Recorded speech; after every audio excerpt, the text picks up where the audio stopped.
ваше присутствие, ваше прочтение этого спектакля. Важно услышать тему, о чем мы хотим сегодня говорить с вами, с молодым поколением, с коллегами, журналистами. Это очень важно. Театр всегда обращается к художественной литературе. То есть мы обращались и к Паулу Коэльо, Кейт де Камилло, сейчас Джеймс Барри. То есть татарской литературы у нас очень много. Джеймс Барри почему? Почему Питер Пэн? Вот все мы сейчас, большинство, молодежь, мы зависаем в виртуальном мире.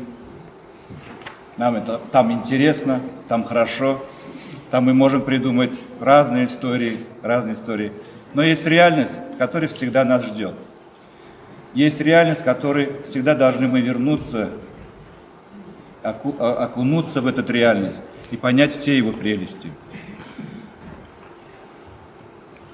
Спектакли, вот два пласта, это реальный мир, который живет в Индии в 21 веке, и остров Неверленд, который не существует, где живет мальчик, которому не суждено взрослеть.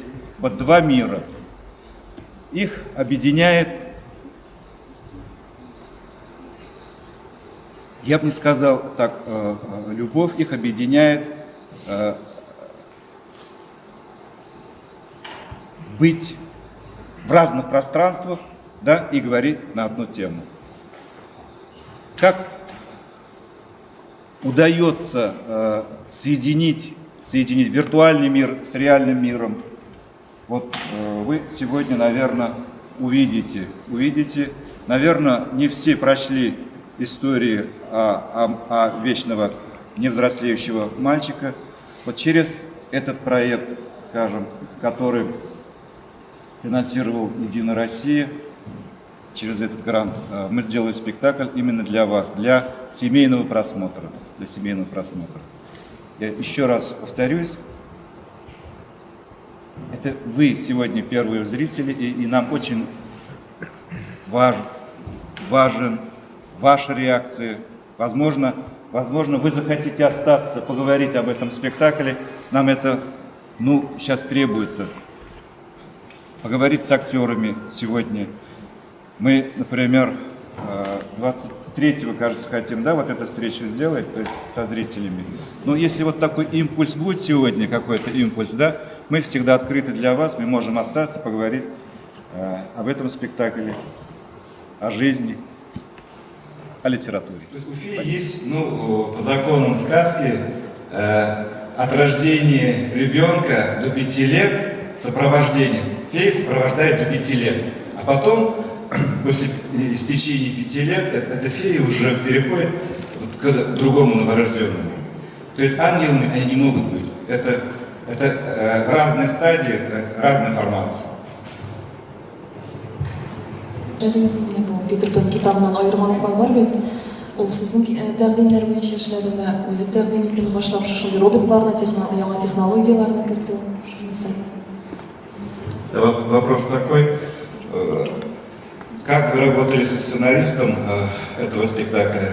Инсценировщиком этого спектакля является вот этот товарищ с фотоаппаратом Рамис Назмиев. Он и журналист, и фотограф, и художник. И с сегодняшнего дня, с вашим аплодисментом, мы превращаем его в драматурга.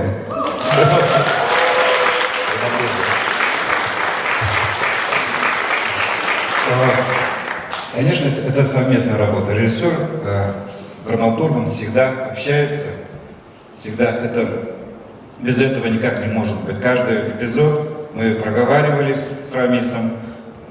Я читал, отрицал, потом опять принимал. То есть эти такие эскизные варианты превратились в пьесу. И Рамис человек очень такой послушный, он не дикий человек, он очень такой, он такой, на вид такой, он очень такой. По сути, он ребенок. А работать с таким человеком, который открыт на диалог, очень приятно. И он нам подарил вот такую историю который, наверное, вы приняли. То есть, вот это очень сложная работа, это долгая работа. До вот сегодняшнего вот этого примера. У нас был период такой, период. И я думаю, все-таки это... Астромеч что-нибудь скажет? Пожалуйста. Алло.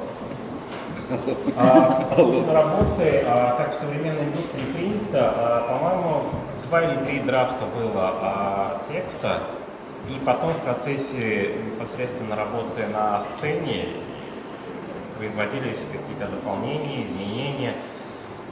Это нормально, обычная творческая работа.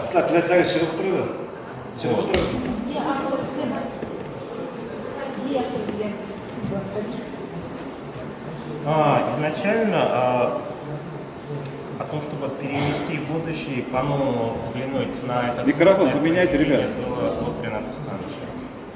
Микрофон поменяйте.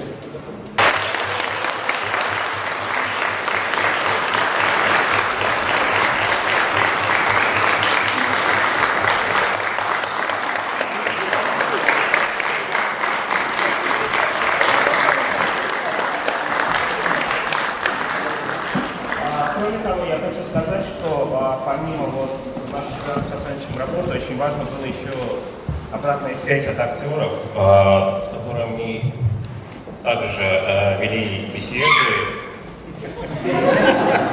Вот, без их участия также было бы сложно представить финальный вариант в том виде, в каком он есть. Поэтому я хочу поблагодарить актеров за их вклад в создание этого спектакля в том числе.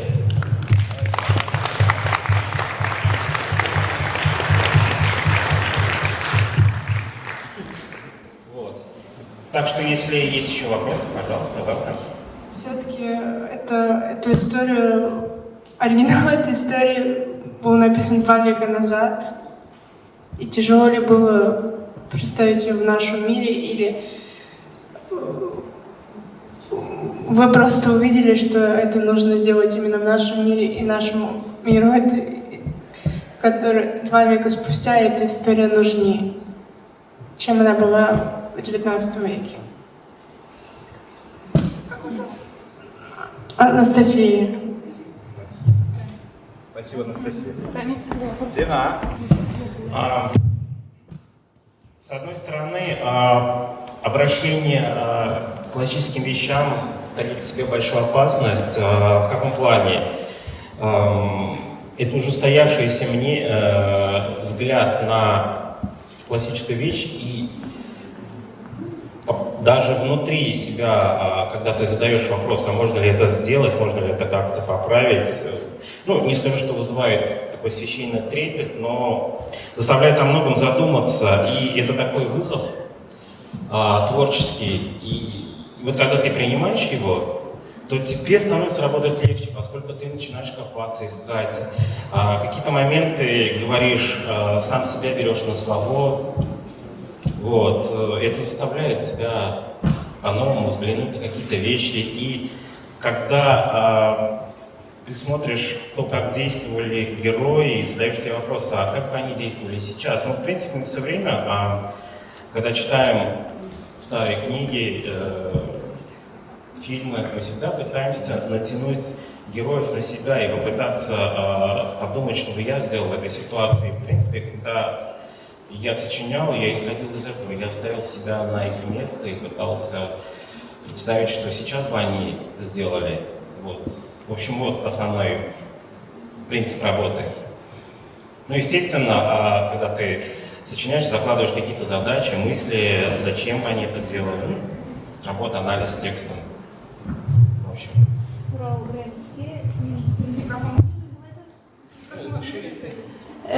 Birinci professiyon boyunca sinimizde kino rejissörüyüm ve her kardesini yazganda уже güzelliğin bitindi.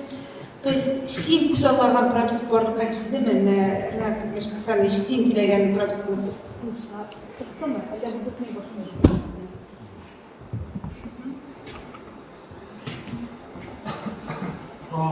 Так, Вопрос был следующий.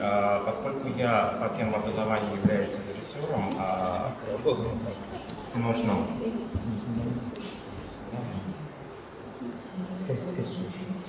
Микрофон перезяли. Микрофон дайте. Ну ладно, и вопрос был в следующем. Насколько...